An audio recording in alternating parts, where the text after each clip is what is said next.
2件法器只是暂借。哎，站住！都回来了。这是一处天级住所，设施一应俱全，要300夏品灵石1个月。Halo guys, balik lagi bersama Mimin from Zero.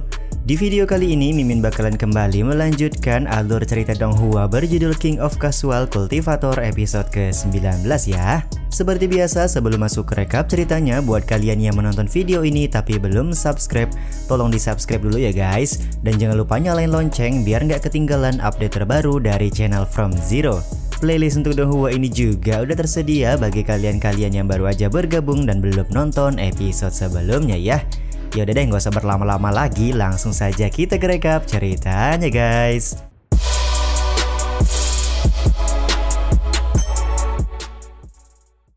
Pada episode yang lalu, Bang Suwo mendapat cekikan dari ketua geng Heisa karena dia lengah dalam pertarungan.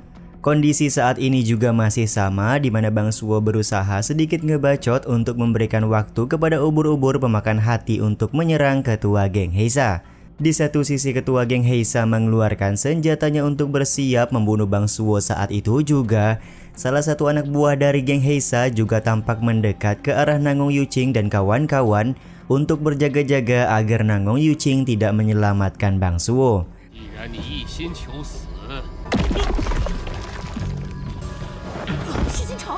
Tapi tiba-tiba saja ubur-ubur pemakan hati menyerang anak buah geng Heisa tersebut dan langsung menyebabkan dia tewas di tempat. Momen ini pun membuat ketua geng Heisa langsung mengeluarkan tepung guna bisa melihat pergerakan dari ubur-ubur pemakan hati. Benar saja, ubur-ubur pemakan hati tepat berada di hadapan ketua geng Heisa. Kondisi ini langsung dimanfaatkan oleh Bang Suwo untuk melakukan penyerangan agar cekikan dari ketua geng Heisa bisa dilepaskan. Bang Suwo juga tampak mengeluarkan senjata berupa kendi harta untuk melindungi orang-orang dari kerajaan Tiche.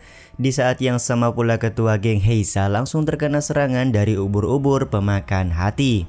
Meskipun sudah terkena serangan dari ubur-ubur pemakan hati, ketua geng Heisa masih sanggup bertahan dan tampak mencoba untuk melepaskan tusukan dari ubur-ubur pemakan hati yang menyerang jantungnya.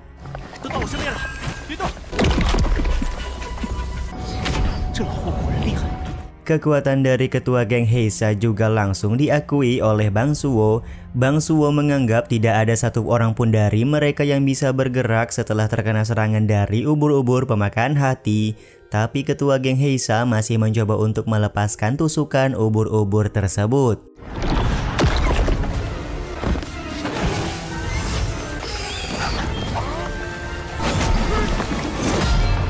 Sementara itu, nasib malang menimpa salah satu wanita yang berasal dari kerajaan Tiche.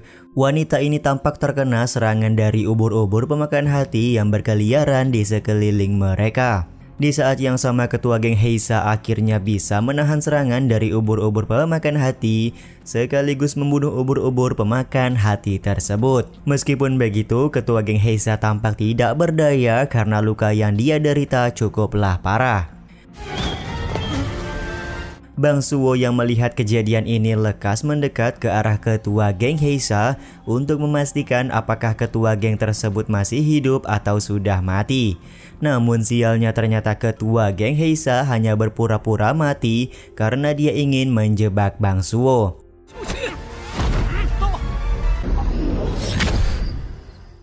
Masih cukup beruntung Bang Suwo diselamatkan oleh kakak beradik Ye Gui dan Ye Xiaozeng yang datang memberikan bantuan.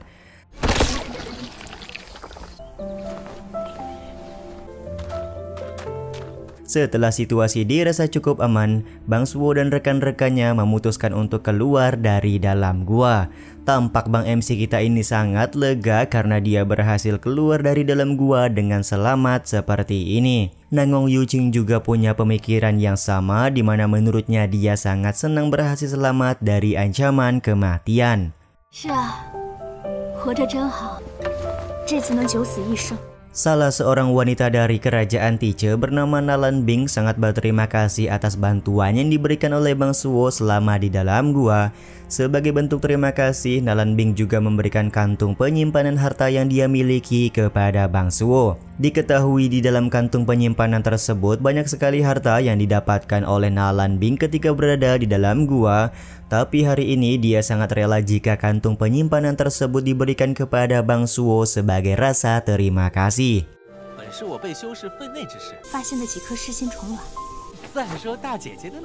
Tanpa ragu-ragu dengan gayanya yang cengengesan, Bang Suo pun langsung mengambil kantung penyimpanan pemberian dari Nalan Bing.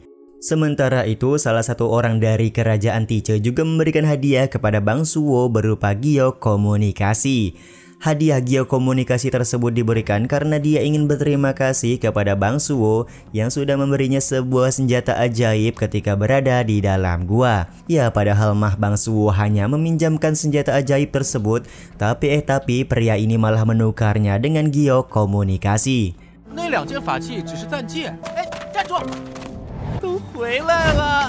Singkat cerita, Bang Suo sudah kembali ke kediamannya. Tampak Bang MC kita ini cukup senang karena dia mendapatkan banyak sekali harta ketika pergi menyelamatkan Nangong Yuqing. Kakek hijau juga tidak menyangka kalau perjalanan mengantarkan nyawa kemarin bisa dibayar kontan dengan banyaknya harta yang Bang Suo dapatkan. Di satu sisi, Bang Suo berencana menetaskan telur ubur-ubur pemakan hati yang berada di dalam kantong penyimpanan dari Nalan Bing.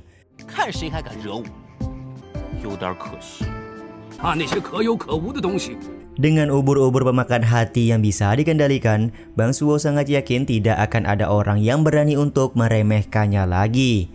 Karena banyak harta yang didapatkan oleh Bang Suo, dia sampai bingung harus dikemanakan harta tersebut. Tapi Bang Suo dan kakek hijau hanya terfokus kepada sebuah botol yang berisikan pil roh emas yang bisa digunakan oleh Bang Suo untuk menaikkan ranah.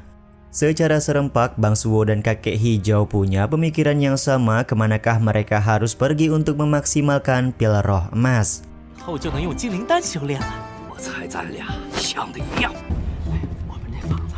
Beberapa saat kemudian, Bang Suo pergi mendatangi penginapan yang pernah dia datangi beberapa waktu yang lalu. Si pemilik penginapan yang mengenali Bang Suo lekas meminta Bang Suo untuk segera pergi karena kamar murah sudah terjual semuanya. Akan tetapi di sini Bang Suo langsung melemparkan kantung batu spiritual kepada si pemilik penginapan untuk menunjukkan kalau dia saat ini sudah punya banyak uang. Bang Suo juga berkata kalau dia menginginkan kamar yang terbaik yang disediakan penginapan.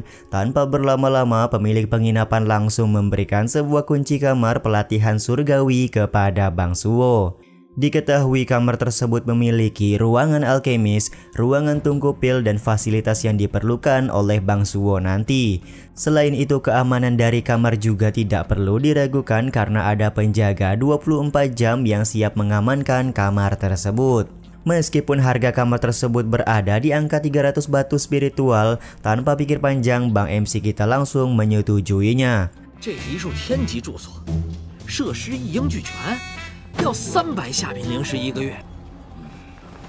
Beberapa saat kemudian, Bang Suo sudah sampai di depan pintu kamar yang dia sewa barusan. Ketika hendak masuk ke dalam kamar tersebut, tiba-tiba saja dari kejauhan datang Nangong Yuqing.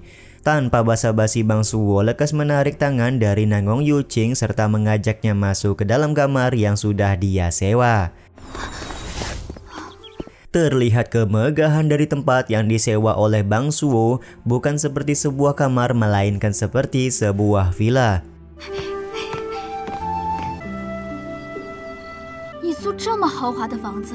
Nangong Yuqing sendiri cukup kaget karena ternyata Bang Suo menyewa villa semewah ini dan apakah tidak membuang-buang uang namanya.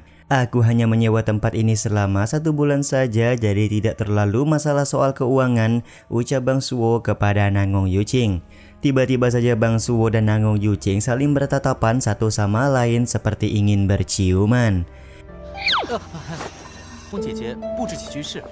Tapi Bang Suo tampak masih malu-malu karena saat ini adalah pengalaman pertamanya berduaan dengan Nangong Yuqing di tempat seperti ini. Untuk mengalihkan perhatian, Bang Suo lekas meminta bantuan kepada Nangong Yuqing untuk mendekorasi ruangan. Bang Suo juga kemudian memberikan kantung penyimpanan yang dia miliki kepada Nangong Yuqing karena semua barang ada di dalam kantung penyimpanan tersebut. Tapi Bang Suo baru sadar kalau di dalam kantung penyimpanan yang dia berikan ada sebuah poster wanita cantik di dalamnya. Secara kebetulan Nango Yuqing sudah membuka poster tersebut dan melihat langsung wanita seperti apa yang diimpikan oleh Bang Suwo. 这个别误会。不用不好意思的。南宫丫头气量真大。 Nango Yuqing sendiri tidak mempermasalahkan poster wanita cantik di tangannya karena dia bisa memaklumi kalau laki-laki mengidolakan seorang wanita cantik. Sementara itu, kakek hijau beranggapan kalau Nango Yuqing biasa-biasa saja melihat poster tersebut, berarti Nango Yuqing tidak mempunyai rasa cemburu kepada Bang Suwo.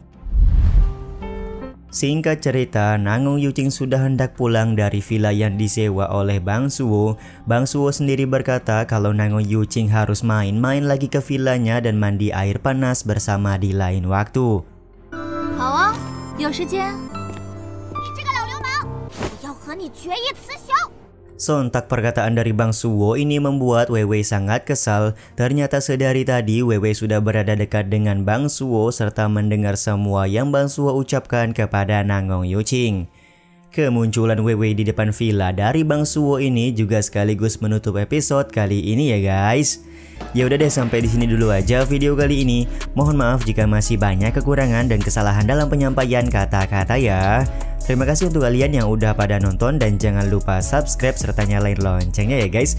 Mimin selaku penulis narasi, tukang voice over dan tukang edit video pamit undur diri. Selamat hangat, see you in the next video. Bye bye guys, see you next week.